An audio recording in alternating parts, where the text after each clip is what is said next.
ये जितने भी चने की प्रजातियां जो भारत में विकसित की गई है उनमें सबसे ज़्यादा उपज देने वाली है। कभी कभी बहुत से किसान भाई पूछते हैं कि मैं यदि राजस्थान से हूँ, जल्दी बुवाई करूँगा तो क्या होगा। जल्दी बुवाई करने से एक उगता रोग आ जाता है। नंबर 2 ये होता है कि तीसरा है बीजोपचार। बीजोपचार से पर्टिकुलरली जो ज़मीन से आने वाले फफूंदा है, विल्ट, उगता रोग, शुष्क जड़ गलन, ड्राई रूट रॉट, इन सब का हम बचा सकते हैं। नमस्कार साथियों, वर्तमान समय में पूसा किसान मेले में पहुंचा और यहां हम इस वीडियो में चर्चा करने वाले हैं चने की खेती पे। तो अभी वीडियो में आप देख पा रहे हैं चने की अलग अलग वैरायटी हमारे राजस्थान के क्षेत्र के लिए कौन सी बेस्ट है, कंप्लीट इन्फॉर्मेशन रहेगी। तो यहाँ जैसे कि देख पा रहे हैं अलग अलग वैरायटियों के डेमोस्ट्रेशन लगे हुए हैं, बीज और फील्ड दोनों। नमस्कार किसान भाइयों, मैं डॉक्टर सी भारद्वाज, भारतीय कृषि अनुसंधान संस्थान में चना का प्रजनक हूँ। और आपको ये जानकर बहुत खुशी होगी कि भारतीय कृषि अनुसंधान संस्था, जिसे आप पूसा संस्थान भी कहते हैं, यहाँ देश में सबसे ज़्यादा चने की प्रजातियों का उज्ज्वल किया गया है। देश भर में ये बहुत मशहूर है और इस संस्था को भी पूसा संस्थान के नाम दिया गया है। अब यदि हम चने की फसल की बुवाई से लेके अच्छे किस्मों के बारे में जानना चाहते हैं तो ये आपको बताना चाहता हूँ कि चने की अच्छी फसल चने की अच्छी भूमि की तैयारी से शुरू होती है।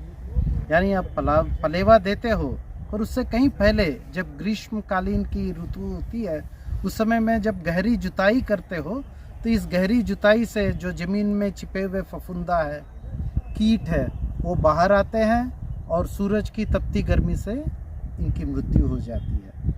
पलेवा करने के बाद आप ज़रूर चने की जो बीज है वो बीज दर के हिसाब से डालते हो, पर इससे पहले आपको 3 बिंदुओं के ऊपर थोड़ा सा ध्यान देना पड़ेगा। आप बीज कहाँ से ला रहे हो? कोई जो रिलायबल सोर्स है उससे ला रहे हो, जैसे कि बीज संस्था हो, एक रिलायबल FPO हो या राष्ट्रीय बीज निगम हो, यहाँ से ज़रूर बीज लाए।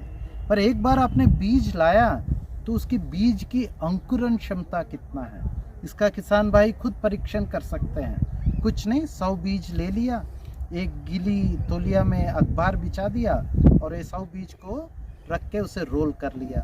100 बीज में कम से कम 98% बीज यदि जर्मिनेट हुआ तो ये बीज सोर्स आपकी सही है। नहीं तो उस तरह से आपको बीज की दर बढ़ाने पड़ेगी।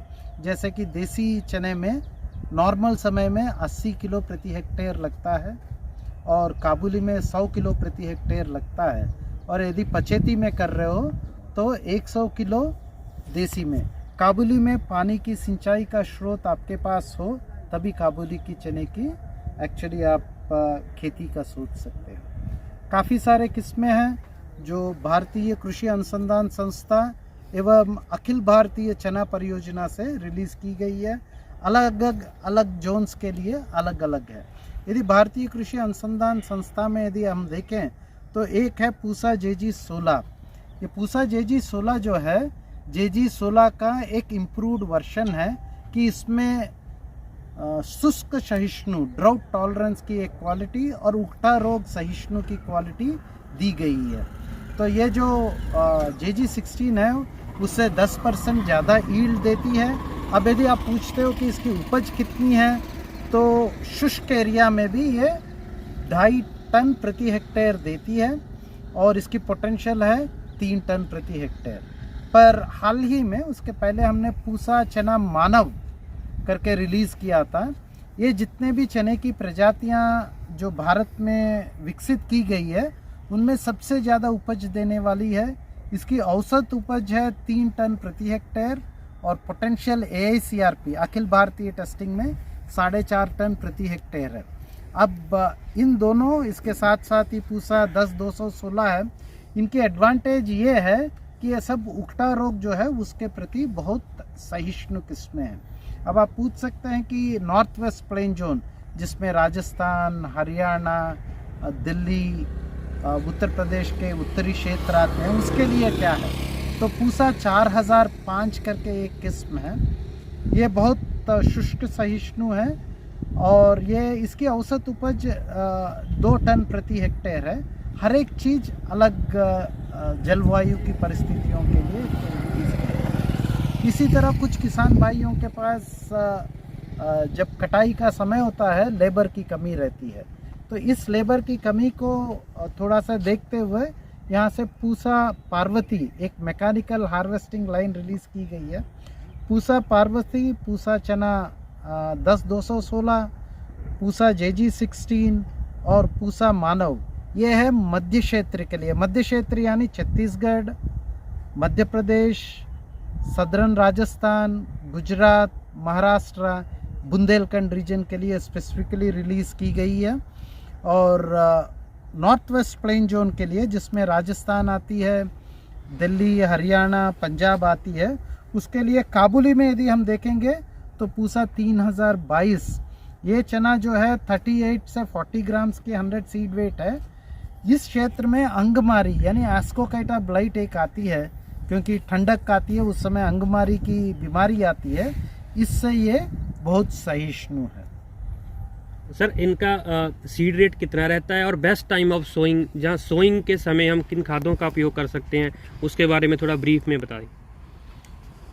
सोइंग की बुआई का जो समय है वो बुआई का समय आपके क्षेत्र से होता है। सबसे पहले बुआई होती है दक्षिणी क्षेत्र में यानी आंध्रा में, ये जनरली अक्टूबर में शुरू हो जाता है। ओके। और जैसे जैसे हमें मध्य प्रदेश या पूरा मध्य क्षेत्र है, वो सबसे बड़ा क्षेत्र है दलहनी फसलों के लिए, और वो अक्टूबर 28 से लेकर नवंबर 10 तक गिनी जाती है। और जैसे जैसे हम यहाँ आते हैं, नवंबर फर्स्ट फोर्टनाइट 15 नवंबर तक की सबसे अच्छी समय मानी जाती है। पंजाब जो थोड़ा सा ठंडा क्षेत्र है, वो नवंबर 15 से नवंबर 28 का समय इसको सही समय माना जाता है बुवाई के लिए।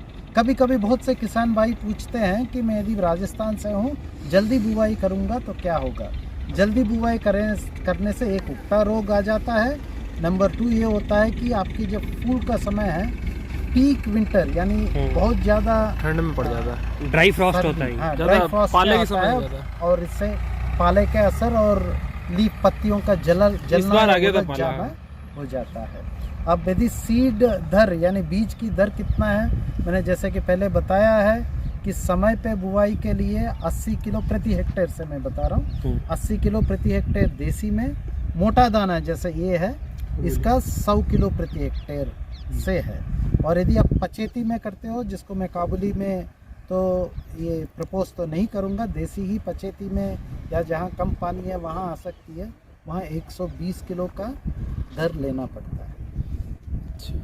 सर स्पेशली कोई अगर अपने घर से या किसी और फार्मर से लेके बिजाई करता है, तो सीड ट्रीटमेंट में आप क्या बेस्ट मानते हो? हाँ, माफ़ कीजिए, मैंने बीजोपचार का पहले भी भूल गया था। 2 बिंदु तो बताया था, बीज का स्रोत और दूसरा है बीज की अंकुरण क्षमता, तीसरा है बीजोपचार। बीजोपचार से पर्टिकुलरली जो ज़मीन से आने वाले फफूंदा है, विल्ट, उगटा रोग, शुष्क जड़ गलन, ड्राई रूट रॉट, इन सब का हम बचा सकते हैं। तो इसमें 2 तरह के बीज उपचार हैं। एक हम उसमें जो नोड्यूल्स है उसके लिए करते हैं, जो राइजोबियम ट्रीटमेंट कहते हैं, और एक केमिकल ट्रीटमेंट करते हैं, जैसे कि बेविस्टिन 2%, कार्बेंडिजिम 2%। बट जब भी ये केमिकल और राइजोबियम है तो पहले केमिकल ट्रीटमेंट कर लीजिए, बुआई के आधे घंटे पहले राइजोबियम का ट्रीटमेंट कर लीजिए। कैसे करना है? 2 ग्राम प्रति 10 किलो तक हम लोग बीज ले सकते हैं।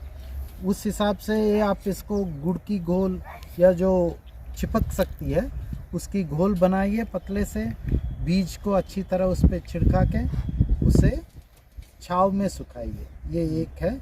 इससे आपको 30 दिन तक उगटा रोग से बचत मिल सकती है। सर राजस्थान में जब ये लास्ट सीजन के टाइम, जैसे अभी अपने बात करें जहाँ दाना आधा पका हुआ है, उस समय जब बिजली चमकती है, उस समय क्या है कि चने की फसल वहीं चौपट हो जाती है, तो उसका भी कोई समाधान हो सकता है?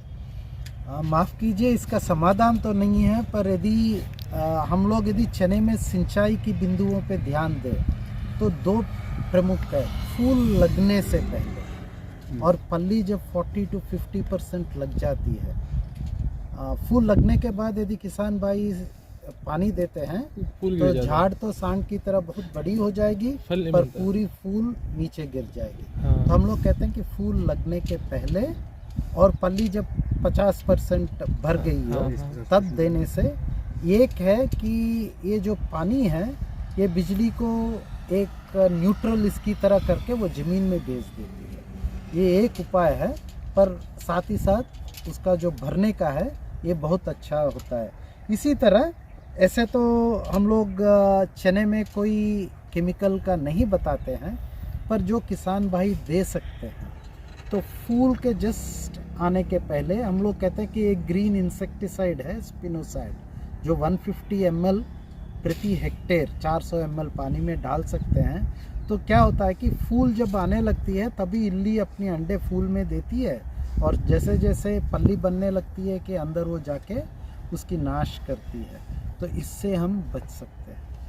ये सर इस क्रॉप में डेफिशिएंसी कौन सी आती हैं और किस समय हम उनको डिटेक्ट करके ठीक कर सकते हैं? देखिए चने या ज़्यादातर दलहनी फसलें बिना कुछ फर्टिलाइज़र से ज़्यादातर किसान भाइयाँ डालते हैं।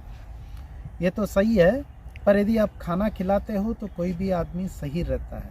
तो इस तरह आप अपनी सॉइल टेस्टिंग करके, मैं ये तो बोलता हूँ कि अंधाधुंध मन डालिएगा, सॉइल टेस्टिंग करके 20-40-20।